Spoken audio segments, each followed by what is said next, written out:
Hello दोस्तों, welcome back to Curiousery for the daily dose of Indian football. तो सबसे पहले बात करते हैं, क्या इंडिया को 2031 का एएफसी एशियन कप होस्ट करना चाहिए? क्योंकि रिसेंटली एएफसी ने जो भी इंटरेस्टेड कंट्रीज है उनसे इनविटेशनल बिड मंगवाई है, जिसमें ऑलरेडी यूएई ने अपना इंटरेस्ट दिखाया है। उसके अलावा CAFA countries Uzbekistan, Kyrgyz Republic and Tajikistan ने जॉइंटली बिड करने का अनाउंसमेंट किया है। तो एज वी ऑल नो 2027 की जो एएफसी एशियन कप की होस्टिंग बिड थी, उस रेस में इंडिया था। एंड एएफएफ का जो पुराना रिजीम एंड सेंट्रल गवर्नमेंट है उन्होंने उसके पीछे कुछ खर्चा भी किया था 70 लाख के अराउंड का। बट जो नया रिजीम आया एएफएफ का, कल्याण चौबे का, उन्होंने दिसंबर 2022 में ये अनाउंस किया कि हम अभी फोकस करना चाहते हैं ग्रास रूट के ऊपर। एंड उन्होंने सऊदी के साथ डील करके यहाँ पे उनको प्रमोट किया एंड इवेंचुअली सऊदी को होस्टिंग राइट्स मिले।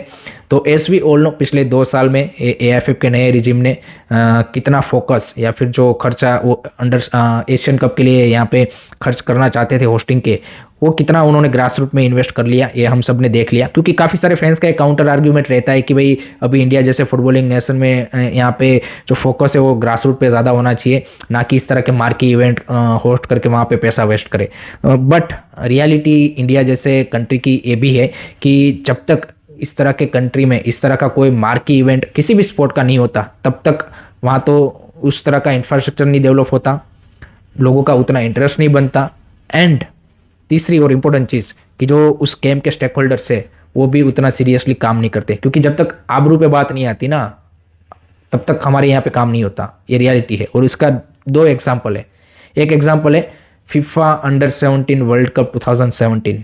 आप देखिए, वो अभी तक इंडिया की एकमात्र ऐसी अंडर 17 बैच है कि जिसको सबसे ज़्यादा एक्सपोजर मिला है एंड बेस्ट कोच मिला है। और उसी का नतीजा है कि उस बैच से सबसे ज़्यादा प्लेयर हमें नेशनल टीम में भी खेल भी रहे हैं और आईएसएल में भी खेल रहे हैं। उसके बाद वाली कोई भी बैच इस तरह की नहीं मिल पाई। एंड दूसरा एग्जाम्पल है again under 17 FIFA world cup, but इस बार वुमेंस का। आप देखिए, जब 2022 में इंडिया को बैन लगा तो उसके बाद गवर्नमेंट ने क्यों तुरंत यहाँ पे रिएक्ट करके उस बैन को 10 दिन के अंदर हटवाया, क्योंकि उसके तुरंत बाद इंडिया को होस्ट करना था under 17 FIFA world cup women's का। अगर वो नहीं होता तो गवर्नमेंट भी केयर नहीं करती। तो ये रियलिटी है, गवर्नमेंट, लोगों का इंटरेस्ट या फिर जो गेम के स्टेक होल्डर्स है उनको सीरियसली उस गेम के लिए काम करने के लिए इस तरह के मार्की इवेंट का इंडिया में ऑर्गेनाइज होना ज़रूरी है। 2027 की यहाँ पे हमने बस मिस कर दी due to this clowns, but definitely India should go for the 2031 AFC Asian cup. And उसका एक और रीज़न है कि आप देखिए 2019 वाला यूएई में हुआ, 2022 वाला चाइना में होने वाला था, due to the covid shift होकर कतार में हो गया, 2027 वाला सऊदी में हो रहा है। तो लगातार 3 आपके एशियन कप गल्फ कंट्रीज में हो रहे हैं। सो नेक्स्ट 2031 वाला should be in the, you can say कि साउथ ईस्ट या फिर यहाँ पे आपके सेंट्रल एशिया में होना चाहिए। तो इंडिया में होता है वेल एंड गुड, या फिर काफा ने जैसे किया 3 कंट्रीज ज्वाइंटली कर रहे हैं, वैसे साफ नेशंस भी कर सकते, बट साफ नेशन से आप वो एक्सपेक्ट नहीं कर सकते क्योंकि उसकी आपस में उस तरह की रिलेशन यहाँ पे नहीं है, या फिर कोई ना कोई कंट्री सस्पेंडेड रहता है। अदरवाइज इंडिया बांग्लादेश या फिर इंडिया श्रीलंका बांग्लादेश इस तरह से मिलके भी कर सकते हैं जैसे काफा कंट्रीज कर रहे हैं। तो मेरा तो ये पर्सनल ओपिनियन है, I want to see India should be going for 2031 और 35। आई थिंक ये दोनों को हमें एम करना चाहिए कि हमें वो होस्ट करना है। अगर इंडिया को नहीं मिलता then I want to see in CAFA countries. Let me know guys, आपका क्या ओपिनियन है इसके बारे में, आप क्या सोचते हो? कमेंट सेक्शन में अपना ओपिनियन ज़रूर बताइए। नेक्स्ट उसके बाद बात करनी है इंडिया अंडर 23 के बारे में, क्योंकि कहाँ है इंडिया अंडर 23? बाकी जो आपके एशिया के कंट्रीज है वो भाई ये जो अपकमिंग मार्च वाली इंटरनेशनल विंडो है उसमें उनकी अंडर 22 साइड्स भाई मैचेस खेल रही है। जैसे मैंने बताया दोहा में अंडर 23 कप हो रहा है, जहाँ पे थाईलैंड, कतार, यूएई ये सारी कंट्रीज पार्टिसिपेट कर रही है। चाइना में एक इंटरनेशनल फ्रेंडली टूर्नामेंट हो रहा है जहाँ पे वियतनाम, चाइना, उज्बेकिस्तान ये सारी पार्टिसिपेट कर रही है। म्यांमार जैसी कंट्रीज भी अपने अंडर 22 टीम को मैच दे रही है मार्च में। तो what is AFF doing? India under 23 team कहाँ है और उनके मैचेस कहाँ पे है? Just 6 month left for the AFC under 23 Asian cup qualifier, and उसमें भी 1-1.5 महीना तो आपका सीजन ब्रेक होगा। तो अब मान के चलिए कि आपके पास 4 महीने का टाइम है, एंड ना तो अभी आपकी टीम अनाउंस हुई है, ना आपकी टीम कोई है एग्जिस्टेंस में, ना कोच है, कुछ भी अनाउंसमेंट नहीं हुआ है, और आप बोल रहे हो कि we are developing football. So this is your football development, guys, and I think as a fan we should be raising this question so on social media जब हम नेशनल टीम के मैचेस की डिमांड करते हैं, then why not for India under 23, because that is as important as our senior team. And अगर senior team में कुछ अच्छा देखना चाहते हो, देन आपकी जो यूथ साइड्स है उनको इस तरह के रेगुलर एक्सपोजर मैचेस मिलना, I think that's the absolute priority होना चाहिए एएफएफ का। So that is the thing. Late me know guys, आपके क्या क्या ओपिनियन है कमेंट सेक्शन में बिल्कुल बताइएगा।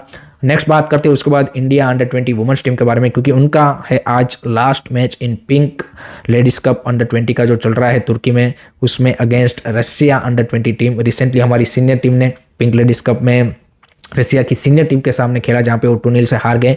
एंड वहाँ पे हमने देख लिया कि what is the quality difference between the two sides. तो definitely India under 20 team no doubt doing a brilliant job and coming up with the 2 बैक-to-back win against Jordan and Hong Kong. But Russia under 20 team is totally different challenge, physicality wise, technicality wise, in all the aspect, all the technical या फिर all the footballing parameter, they are superior than us. So I think it's gonna be big challenge for Joachim Alexandersson's team, and let's see how they are gonna you can say कि tackle this strong Russia under 20 sides and किस तरह से उनके सामने performance put up करते हैं अपने last pink ladies cup match में, वो देखना काफ़ी इंटरेस्टिंग होगा। आपका क्या प्रिडिक्शन है for this match comment section में जरूर बताइएगा। उसके बाद बात करनी है आईएसएल के बारे में। तो आईएसएल में भाई आज से स्टार्ट हो रहा है match day 24 and important match today between Bengaluru FC and Chennai FC, क्योंकि आज के मैच से हमें यहाँ पे हमारा 4th जो आईएसएल प्लेऑफ का क्वालिफाइड टीम है वो मिल सकता है। If BFC win they will qualify as 4th team in the ISL playoff. So big match for them playing at home. जरगोजा's टीम लास्ट 2 मैचेस में एक पॉजिटिव मोमेंटम बना है, they need to carry forward it. And I think जिस तरह से front line है वो भी थोड़ी सी यहाँ पे भी बेटर दिखी है। Backline is also put up a good you can say कि show against North East United FC in last match away game जो था। सो आई थिंक वो कॉन्फिडेंस है। सामने ओएन कोयल की टीम है जिनके लिए मतलब यहाँ पे कितना वो यू कैन से कि टेबल में अप फिनिश कर सकते हैं, वही अब बचा है, ज़्यादा उनके लिए कोई प्ले ऑफ का चांस है नहीं। So golden opportunity for Zaragoza side to secure the you can say कि play off spot. And not only that, I think वो चाहेंगे कि भाई 4th पोजीशन पे तो एटलीस्ट वो फिनिश करे ही करे, ताकि जो प्ले ऑफ वाला उनको नॉकआउट मैच खेलना है सिंगल लेग, वो होम पे खेलने का उनको एक एडवांटेज मिल पाए। सो seeing both the teams condition and everything, for me definitely BFC is favourite for this match and my prediction for this match is I am going with the 2-1 victory for BFC. Late me know guys, आपका क्या prediction है comment section में जरूर बताइए।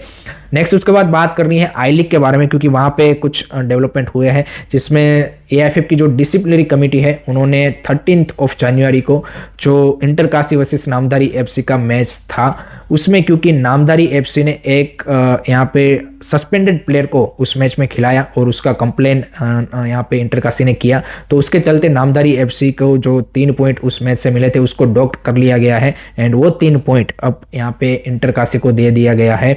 सो ये decision AIFF की disciplinary committee ने दिया है और उससे जो आई लीग का टाइटल रेस है और ज़्यादा इंटरेस्टिंग बन चुका है। और उसी के साथ कल के जो 2 रिजल्ट आए वो भी काफ़ी इस रेस को और ज़्यादा एक गोल्डन अपॉर्चुनिटी में कन्वर्ट कर दिया है फॉर इंटरकाशी, क्योंकि कल नामधारी एफसी एंड चर्चिल ब्रदर उन दोनों का मैच 1-1 से ड्रॉ रहा और उसी के साथ ये जो 3 पॉइंट कट हुए, Namdhari FC slip to the 6th position and जो चर्चिल ब्रदर एंड इंटरकाशी है उसके बीच में सिर्फ 1 पॉइंट का डिफरेंस है अभी टेबल टॉप पे and Inter Kashi has a game in hand. सो ये एक बड़ा एडवांटेज यहाँ पे इंटरकाशी को मिल चुका है। ऑन दी अदर साइड जो दूसरा मैच था रियल कश्मीर जो अनदर टीम थी टाइटल रेस में, वो कल 4-0 से थ्रेस्ट हो चुकी है अगेंस्ट राजस्थान यूनाइटेड एफसी जो कि भी टॉप 4 टॉप 5 में है। सो आई थिंक एक इंटरकाशी के लिए एक गोल्डन अपॉर्चुनिटी बन चुका है यहाँ पे to regain the you can say कि table top position and go for that title, that promotion and last 6 match will be crucial for Inter Kashi. So let's see Antonio Habas की टीम क्या इस रिजल्ट का फ़ायदा उठा पाती है कि नहीं उठा पाती, वो देखना काफ़ी इंटरेस्टिंग रहेगा। लास्ट में बात करते हैं आई लीग 2 के बारे में, क्योंकि वहाँ पे भी एक खबर आ रही है कि आई लीग 2 के जो 6 क्लब है एक्सेप्ट मणिपुरी क्लब्स जो ट्राउ, नेरका एंड क्लासा है, उनके अलावा जो बाकी के 6 क्लब्स है उन्होंने एएफएफ को एक लेटर लिखा है और उन्होंने बोला है कि और उन्होंने बेसिकली रिफ्यूज़ किया है कि भाई हम यहाँ पे जो अपकमिंग मैचेस मणिपुर में होने वाले हैं अगेंस्ट दिस 3 क्लब्स वहाँ पे खेलना नहीं जाना चाहते due to the security reason, क्योंकि रिसेंटली वहाँ पे प्रेसिडेंशियल रूल लगा है और पिछले 2 साल में जो वहाँ की हालत रही है उससे due to the security concern ये 6 क्लब चाहते हैं कि उनके मैचेस वहाँ से शिफ्ट कर लिए जाए। बट AFF ने क्लियरली उनको रिप्लाई दे दिया है कि आपको वहाँ पे मैच खेलने जाना पड़ेगा, अगर आप नहीं जाएंगे then those matches will counted as a forfeit and जो मणिपुर के तीनों क्लब है उनको वहाँ पे उसके अकॉर्डिंग पॉइंट मिल जाएंगे। इसका AFF ने रीज़न दिया है कि वहाँ के जो DGP है और पूरा जो वहाँ का सिक्योरिटी है उसके गवर्नमेंट के साथ बातचीत हो चुका है, उन्होंने एश्योरेंस दिया है कि भाई इस तरह का कोई अभी इंसिडेंट रिसेंटली हुआ नहीं है।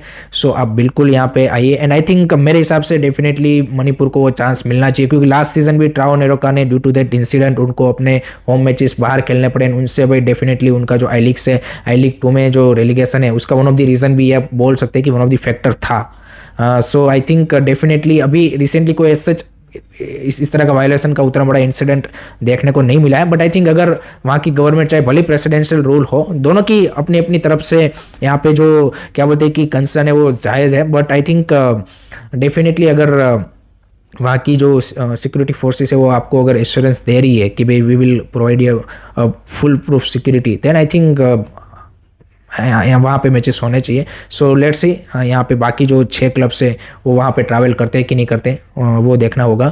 सो that's it from my side guys regarding today's Indian football news. I hope कि आपको वीडियो पसंद आया होगा। Keep supporting Indian football, don't forget to like share subscribe curiosity. जय हिंद, जय भारत।